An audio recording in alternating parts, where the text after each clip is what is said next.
Watson grabs the last slice of the belly bomb supreme. He spots Frank eyeing him. "What, you want this?" "No," says Frank. "I'm just always amazed that you eat like a horse and look like a beanpole. We're going to have to design an experiment on you when we get to the human body systems." Pepperoni, mushrooms, ham, black olives, ground beef, onion, green pepper, sausage, cheese, chicken, spinach, bacon.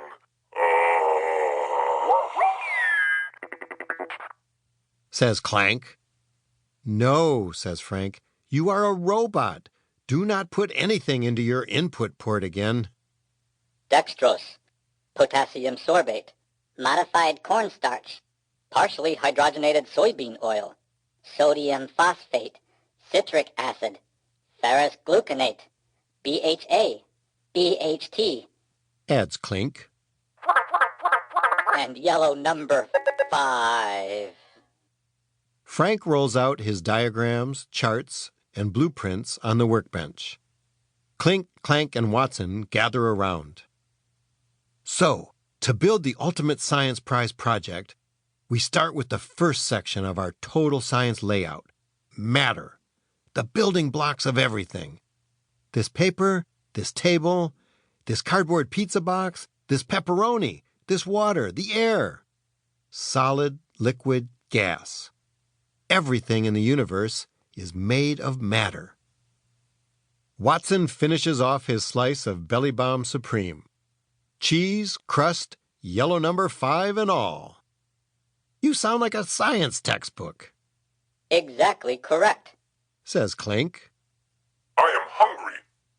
Says Klank. You cannot be hungry. How do you know? You are a robot. So are you. I know I am. Maybe you are not. That is ridiculous. Yes, you are. No, I am not. You are not a robot? In 300 yards, turn left.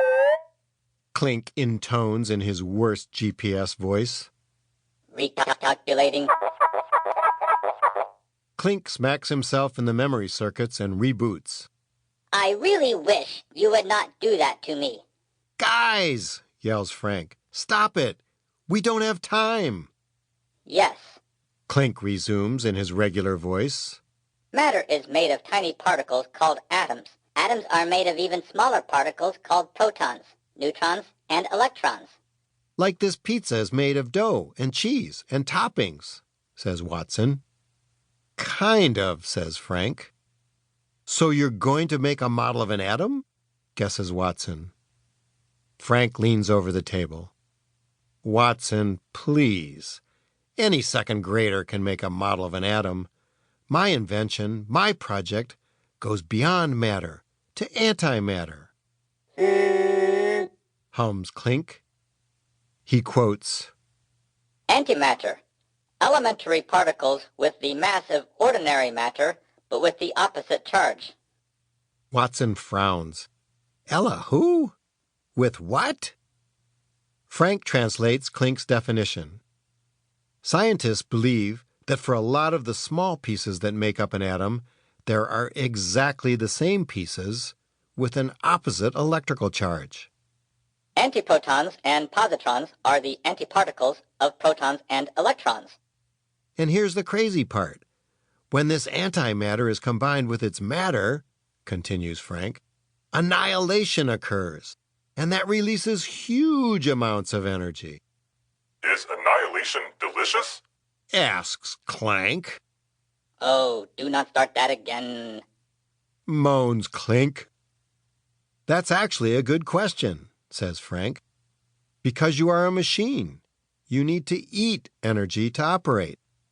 If we can perfect my invention, that's exactly what we can use it for, to feed all the machines in the world. But that's nuts, says Watson. You would need to smash together a lot of matter and antimatter to power all the machines in the world. Frank smiles. No, that's the best part. It only takes a teeny bit of matter mixed with the same teeny bit of antimatter to make the biggest amount of energy. True, Says Klink.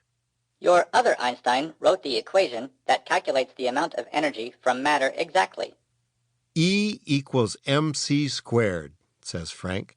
The amount of energy created can be figured out by multiplying the mass of the particle times the speed of light squared.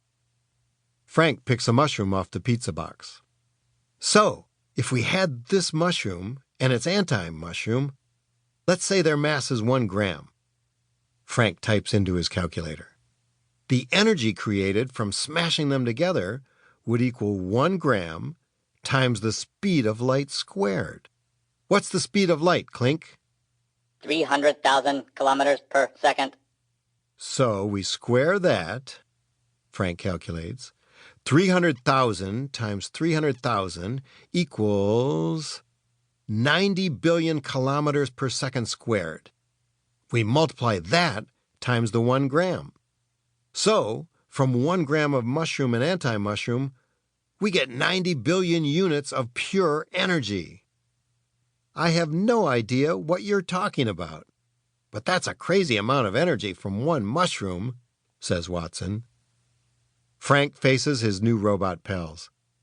Can we combine matter and antimatter? Klank nods. Does a robot clank in the woods? Klink studies Frank's sketches and drawings. He instantly searches, scans, reads everything he can find on creating and annihilating antimatter. It is not impossible. Concludes Klink. So what would you make with all that energy? Asks Watson. Frank smiles. I would make my... Frank hears a very faint, very tiny, very mechanical, bug-like zzz. Wait, did you hear that? Hear what? Answers Watson. The fish alarm didn't go off. Frank pauses, looks around, then rolls out his plan.